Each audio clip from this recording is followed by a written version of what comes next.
বলেছিলাম বাজার থেকে চিকেন এগরোল কিনো না, খেতে নিশ্চয়ই খুব বাজে হয়েছে। দাঁড়াও, বাড়িতেই আমি তোমাকে ঝটপট করে বানিয়ে দিচ্ছি। কিন্তু আজকে আমি বানাবো হেলদি, টেস্টি, দেখতেও সুন্দর হবে চিকেন এগরোল। বানিয়েছিলাম ময়দা দিয়ে, একটু নুন আর ময়াম দিয়ে পালং শাকটাকে বেটেছিলাম। একটা গোটা আটি আমি পালং শাককে বেটে ভালো করে ময়দা দিয়ে মেখে নেব, ঠিক যেমন রুটি বেলার সময় মাখে। এটাতে কিন্তু জলটা যেহেতু পালং শাকের একটু বেশি থাকে, তাইলে কিন্তু ময়দাটা একটু বুঝে শুনেই মাখবে। আর বাড়িতে দেখলাম চিকেনও ফ্রিজে রাখা ছিল, তাহলে আবার কি, বাইরে বের করে সুন্দর করে মাখিয়ে আমি একটুখানি রেখে দিয়েছিলাম দই, রসুন বাটা, লঙ্কা বাটা আর পেঁয়াজ বাটা দিয়ে, জিরে ধনে দিয়ে ভালো করে মাখিয়ে রেখে ফ্রাইং প্যানে লো ফ্লেম করে ভাজতে দিয়ে দিয়েছিলাম। যেহেতু এটা ফ্রিজে আগে থেকে মাখিয়ে রাখা ছিল, সিদ্ধটা কিন্তু খুব তাড়াতাড়ি হয়ে যায়।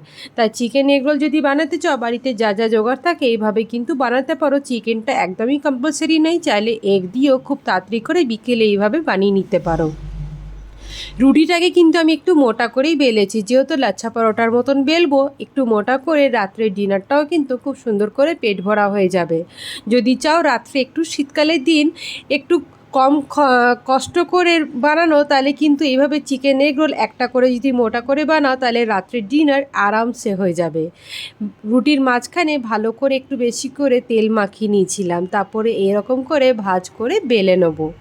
এভাবে দেখেছি একটু মোটা মোটা করে হয়, কিন্তু খেতেও কিন্তু খুব ভালো হয়। যেহেতু ভিতরে অনেকটা চিকেন, ডিম সব কিছু থাকে, খেতেও খুব ভালো হয়। আর বাচ্চাদেরা কিন্তু এই কালারফুল জিনিসগুলো দেখে খুব, আমি দেখেছি, আনন্দ পায় আর খেতেও খুব ইচ্ছে করে।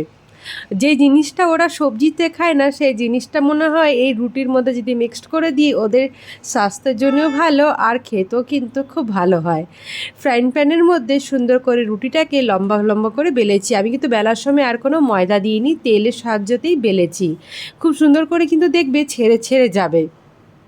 লো ফ্লেম করে একটু, যেহেতু মোটা, চেষ্টা করবে লো ফ্লেম করে ভাজা। লো ফ্লেম করে ভাজা হয়ে গেলে সব রুটিগুলোকে আগে আমি ভেজে নিয়েছিলাম, তারপরে সেই ফ্রাইং প্যানে একটুখানি তেল দিয়ে ডিমটাকে দিয়ে দিয়েছি, একটা গোটা ডিম, তার উপর দিয়ে রুটি। দেখো তো বানানো কতটা সহজ, কি দরকার ছিল বাইরে থেকে অর্ডার করা। এত তাড়াতাড়ি বাড়িতেই যখন আমি বানিয়ে দিতে পারি, তাহলে তো ঝটপট করে রাত্রে ডিনারটা কিন্তু এটা দিয়ে সেরে নিতে হবে। রাত্রে কিন্তু শীতকালের দিনে এইভাবে কিন্তু ইজিভাবে তোমরা রাত্রে ডিনারটা করে নিতে পারো। এটা কিন্তু খুব ভালোভাবে পেট ভরে আর খুব হেলদিও হবে।